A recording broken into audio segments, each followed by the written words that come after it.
Hindi pa naman ako sure kung mag-okay itong business ko. Kukuha na agad ako ng mga business papers. Magkano din yun? I know, ito yung isa sa mga iniisip nyo dahil iniisip ko din yan. Hi mga Ate and Kuya, this is Teens. At tayo ay nagbabalik dahil meron tayong dapat i-discuss or meron tayong new policy ni Shopee na kailangan nating bigyan ng pansin dahil very crucial ito ngayon. At based nga sa nababasa nyo sa ating title, ay sa new policy ni Shopee, kailangan business registered na tayo. Ano nga ba tong business registration na sinasabi ni Shopee? Paano pag hindi ako nag-comply? Paano kapag hindi ako business registered? Ano na lang yung mangyayari sa shop ko? Dito nga sa new policy ni Shopee, regardless kung bago ka lang sa Shopee, matagal ka na sa Shopee, or nagbabalak ka palang gumawa ng online shop, malaki ka kumita sa Shopee, konti lang yung kita mo sa Shopee, part-time ka lang sa Shopee, or full-time ka as a seller, kailangan business registered ka pa rin. Yes, kailangan legal na yung ating mga online shop, may mga sapat na mga papeles or documents, required na ito ngayon. Well, technically, dapat naman talaga registered na yung ating mga online business kahit noon pa man. Kwento ko lang, alam niyo naman, matagal na ako sa Shopee. Noon kapag gagawa ka ng online shop or account mo sa Shopee, gagawa ka lang, magtitinda ka lang, ipopost mo lang yung mga products mo, and that's it. Maghihintay ka na lang ng benta mo. Ngayon, makakagawa ka pa rin naman ng online shop mo. Yun lang, nire-required ka na ni Shopee na mag-submit ng mga business registrations natin. So, meron na sa settings ni Shopee na kailangan i-submit or i-upload natin yung mga documents na to. Kailangan natin mag-comply kay Shopee dahil according to them, before April 14, 2024, kapag hindi tayo nakapag-upload ng mga business registrations na sinasabi nila, ang mangyayari sa online shop natin ay marirestrict. Ibig sabihin, hindi siya viewable or hindi makikita yung mga online shop natin ng mga buyers natin. At ibig sabihin nun, wala tayong benta. Saklap, diba? So, ano nga ba yung mga hinihinging business registration ni Shopee?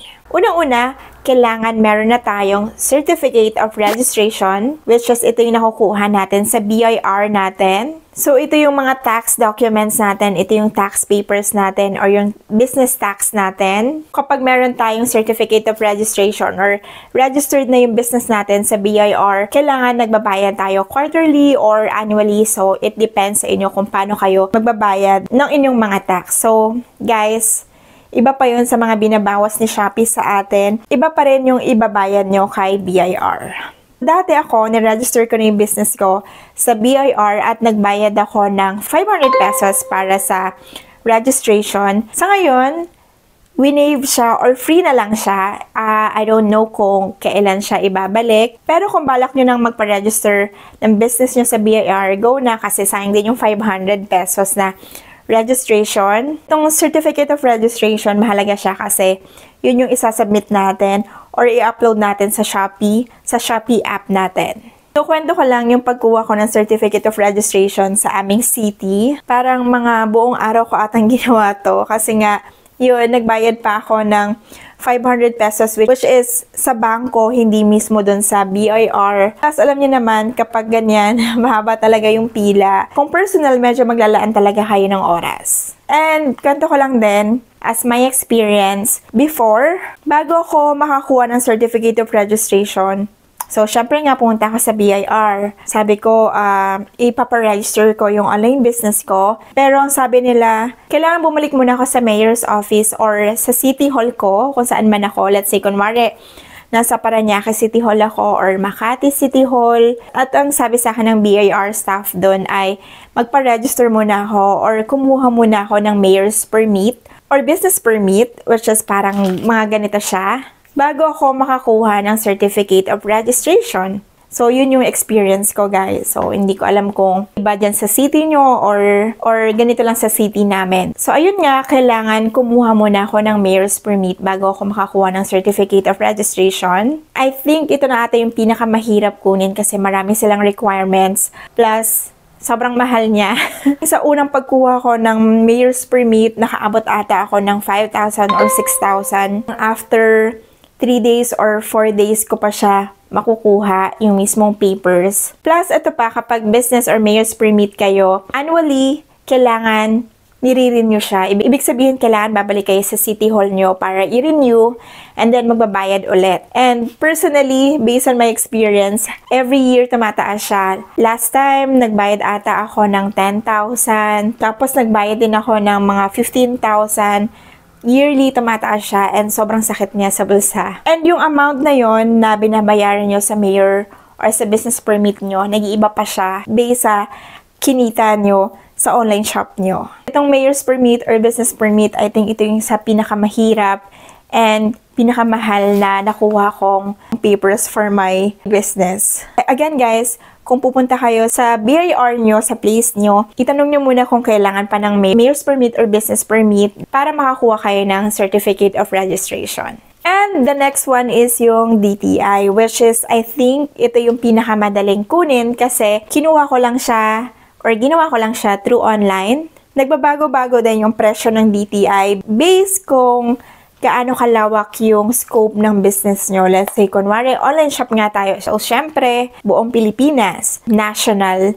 So, I think, ang binayaran ko ata no, nasa 300, 500, ganun yung presyo ng DTI. And kapag na-process nyo na yung DTI nyo, mabilis lang siya, ipiprint nyo na lang ngayon. Now, kung hindi naman kayo maalam sa online, pwede naman tayong kumuha ng DTI sa mga business partners natin, which is like them.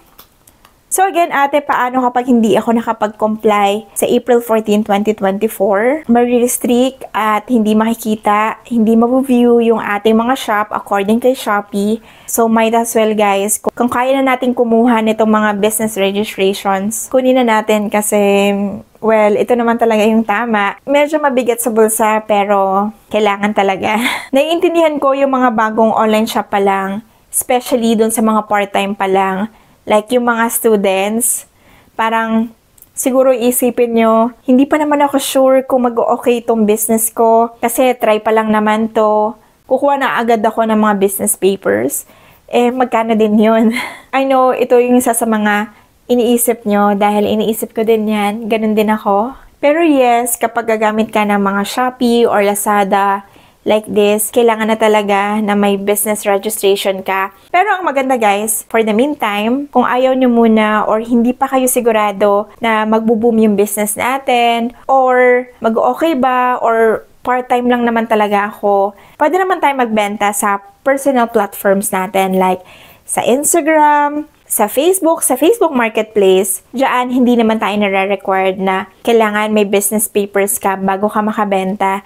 So, i-utilize natin yon, gamitin natin yon. Kasi bagay na bagay yan sa mga baguhan pa lang ng mga online sellers and sa mga part-time sellers katulad ng iba sa atin. So, pwede naman natin gamitin yan kung nagwo-worry tayo na hindi tayo makapag-comply. Gumawa na lang tayo ng paraan. Sa mga next vlog natin, tuturuan ko kayo kung paano kumuha ng mga certificate of registration sa BIR and paano kumuha ng DTI. So that's it mga atin kuya. Thank you for watching.